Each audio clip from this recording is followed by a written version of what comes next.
Ano ka ba sayang yung gown ko? Ito pa pumili na ito eh.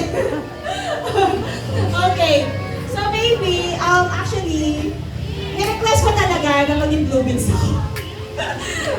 So alam mo naman na ever since, di ba, parang if naaalala, natatandaan mo, sabi ko sa'yo, baby, pag naging mo ng 18 years old, kumuha ka na ng insurance, o kaya naman mag-invest ka na, sabi ko sa'yo, di ba? So, alam ko naman na hindi mo gagawin. Hindi mo gagawin. So, kaya pinagkuha na kita. So, this is an investment plan. Kasi, this is an investment fund. So, kapag, ang meaning kasi, or, ano ba? Simple na blue pills is financial stability at saka independence sa debitants. So, ito, sinimulan ko na, pero ikaw magtutuloy. Para lumaki siya. So, palalakihin mo siya, baby. Don't worry, tutulungan ka naman namin. Madami kayo magtutulungan. Kaya simulan mo na matutong mag-invest or alam mo naman kasi kuripot ka, baby eh. Magastos ka lang talaga kapag naaya ka ng mga kaibigan mo mga nandol. So, ayun, alam namin na kung gaano ka ka-generous sa lahat ng tao. Hindi ako umiiyak, ha? Tapos na, umiyak na ako kanina. So, alam namin kung gaano ka ka-generous. Alam din namin kung gaano ka ka-caring. So, medyo may pagkamaldita siya. Maldita talaga siya sa bahay. Maldita siya sa mga kapatid niya. Bully din siya. Tama. Tama. Totoo yun.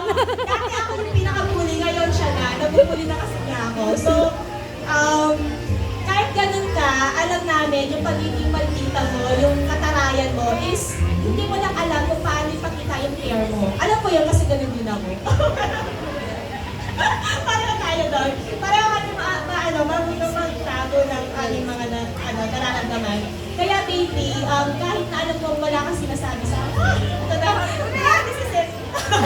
So kahit wala kang sinasabi sa akin, alam ko kung kailan hindi maganda ang pakiramdam mo. Hindi ko alam. Sabi mo di ka iyak. Alam mo, Ben. Iyak na konti. So, Madami pala, baby.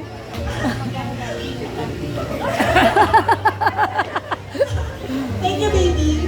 So, may mga times, na kahit nasa work ako, bigla akong nararamdaman. Kahit work from home lang ako, bigla akong nararamdaman na parang kailangan kitang ayahin. Kailangan kitang ayahin para lumabas.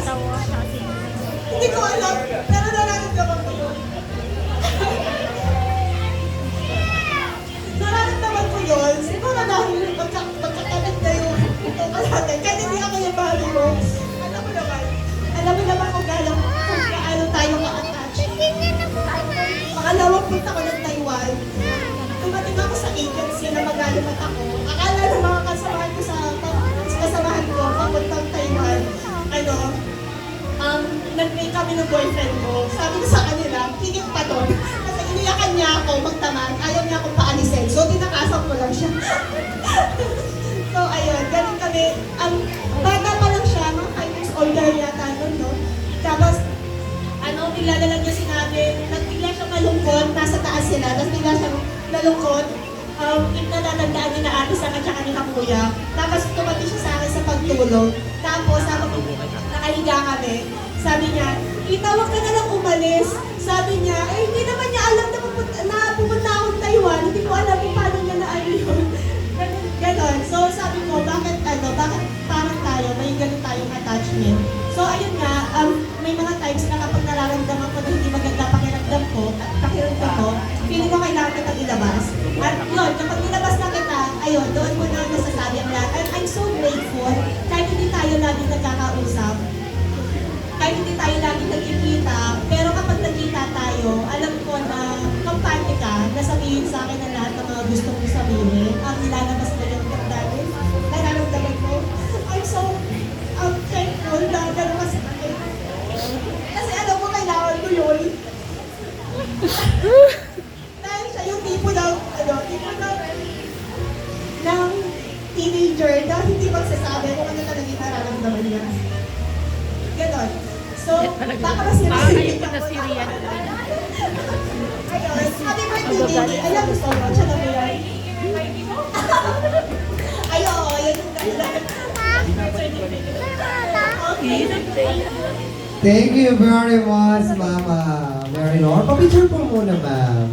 At huwag niyo po kayo maalis dyan dahil ibitahan po natin lahat na kasama natin sa